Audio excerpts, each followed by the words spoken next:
And I can't help but think you mentioned the obvious connection between Jeffrey Epstein and Israel, and probably our deep state agencies and probably other governments that we shouldn't be protecting. I can't help but think that this is really a proxy fight about our involvement with Israel and the way that we're funneling weapons that Israel is using in Gaza. Do you think that's true? I think the universe of people involved is small enough that there's a lot of overlap. So, for instance, and this gets to the three billionaires who are trying to take me out of Congress. The One of them is Miriam Adelson, and she's the the widow of Sheldon Adelson, who's the casino mogul in Las Vegas. She, I believe, was born in Israel and was in the IDF, and she's a dual citizen now, so she is legally allowed to advocate and spend millions of dollars getting me beat. But Donald Trump recently said in a speech that he once asked her, which does she love more, the United States or Israel, and she wouldn't answer him.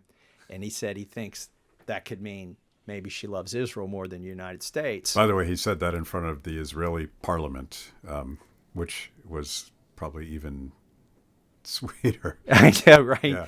So, and by the way, if I were to say that, I would immediately, AIPAC would call me anti-Semitic for invoking some kind of dual loyalty trope. Right. But he just did it. He's the president. He gets away with it. It's also what he got away with was candor. It's the truth. Yeah, he does that sometimes, and to put a point on it, she refused to say that she was America first. Correct. Yes. And she could say it today. Yeah. But she won't because she's got a loyalty to Israel.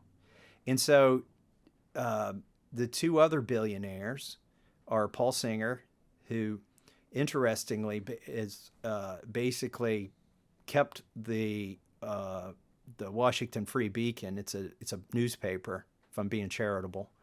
It's a newspaper, but it's really just his mouthpiece.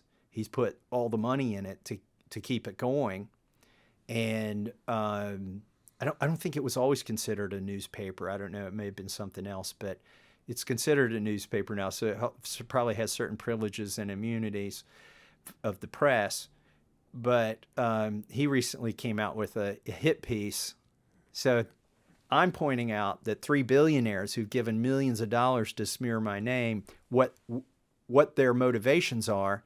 And they went through 13,000 of my donors and found one guy who's given $500 to me, who's a member of some organization that I didn't even know existed.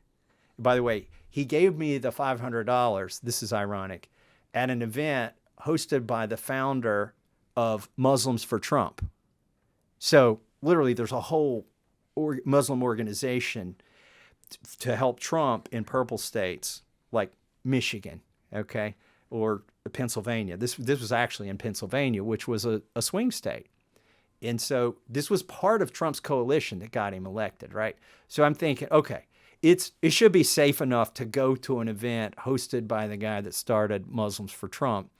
But some guy who's given to Democrat causes as well and founded an organization, I don't even know the name of it, they're using that $500 donation to write a hit piece in the Washington Free Beacon that is controlled by the billionaire who's actually, I mean, this is another, I guess, trope that could get me in trouble, that this guy controls the media. Mm-hmm. But he basically owns the newspaper that's writing the hit piece to find this $500 donor. This was the best they could do out of 13,000 grassroots donors. And by the way, I'm not sending the money back. The guy gave me $500 because I'm opposed to a war against a senseless war where tens of thousands of civilians have been slaughtered with bombs. Okay. That's why the guy gave me $500. I don't have to agree with him on everything.